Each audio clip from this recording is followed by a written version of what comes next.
हमने मंत्रिमंडल में चर्चा की। मंत्रिमंडल के चर्चा के बाद सभी मंत्रियों ने ये कहा कि हमें प्रदेश का हित पहले देखना है, प्रदेश को आत्मनिर्भर हमने बनाना है। हिमाचल प्रदेश में तो खटाखट हो गई, लेकिन जिस प्रकार पिछले 5 साल में प्रदेश के धन को लुटा दिया गया, वो बड़ी शर्मनाक बात है। इस स्थिति को देखते हुए प्रदेश की वित्तीय स्थिति ठीक नहीं है। तो हिमाचल एक बहुत बड़े भयंकर आर्थिक संकट की ओर बढ़ता दिख रहा है, तेजी से बढ़ता जा रहा है। इसके कई कारण हैं।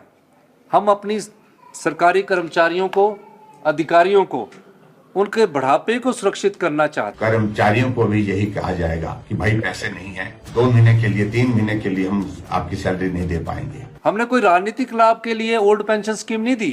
तो आप हटाइए ना, सीपीएस को क्यों नहीं हटा? जिनको हाई कोर्ट में आपने बचाने के लिए आपने वकीलों को 6 करोड़ रुपए तो आपने वकीलों को दे दिया। जिसकी सरकार बने अभी 1 महीना हो और वो सरकार 1 महीने के अंदर ये फैसला करती है।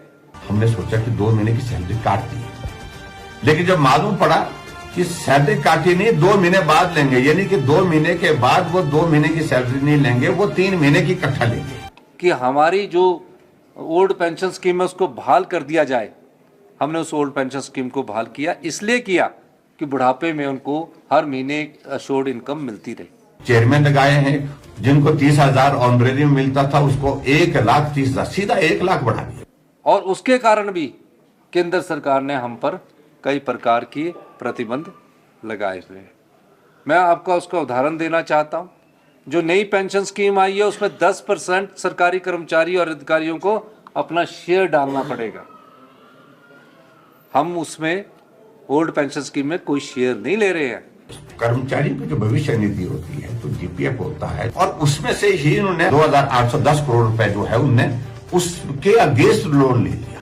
हमने कहा है सरकार का कर्मचारी, सरकार का अधिकारी जो भी होगा, उस सरकार के कर्मचारी और अधिकारी को हम ओल्ड पेंशन स्कीम देंगे, क्योंकि मैं भी खुद एक कर्मचारी का बेटा हूं, मैं पीड़ा को जानता हूं। क्या मतलब है इसका? और नाखून काट करके शहीद होने की बात कह रहे हैं।